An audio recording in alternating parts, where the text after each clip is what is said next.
Welcome foodies. இது Kongu recipe box with Sivaranjani.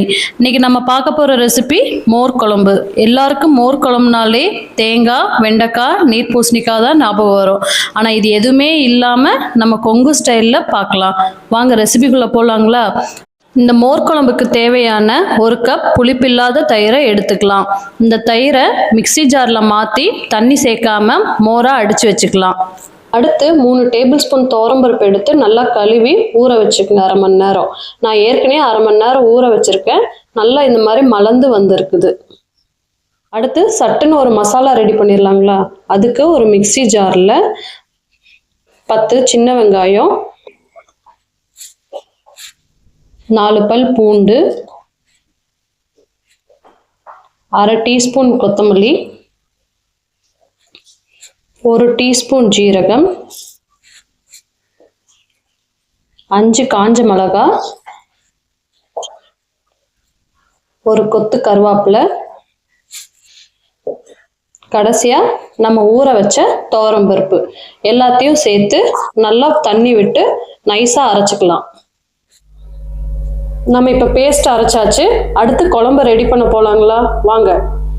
அதுக்கு முன்னாடி நம்ம அடித்த மோர் கூட அரைச்சி வச்ச மசாலா, கொஞ்சம் மஞ்சத்தூள் சேர்த்து எல்லாம் கலந்து வச்சுக்கலாம்.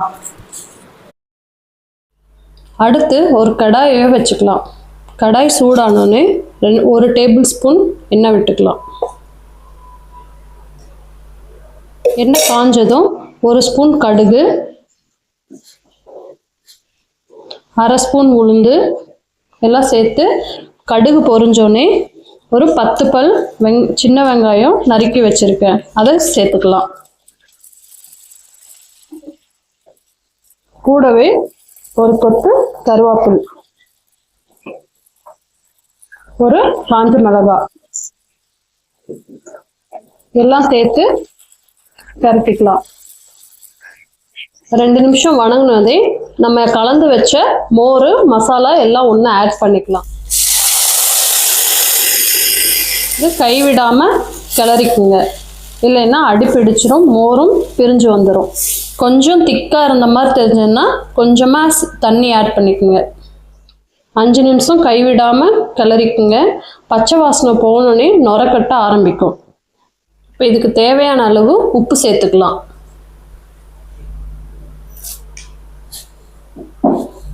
உப்பு சேர்த்து நல்லா கலந்து விட்டுக்குங்க. இப்போ பாருங்க, நுரக்கட்டி எல்லாம் வந்துருச்சு, பச்சை வாசனையும் போயிருச்சு. இப்போ ஸ்டவ் ஆஃப் பண்ணிக்கலாம். மோர் குழம்பு ரெடி ஆகிருச்சு. அவ்வளோதாங்க, மோர் குழம்பு ரெடி. இனி என் ஸ்டைலில் ஒரு பெரிய பைட் போகலாங்களா? வாங்க. சுட சுட சாப்பாட்டோட 2-3 கரண்டி தாராளமாக மோர் குழம்பு விட்டு அதுக்கு இந்த காம்போக்கு ஒரு உருளைக்கிழங்க வச்சு சாப்பிட்டா சும்மா அடி தூளாக இருக்கும்.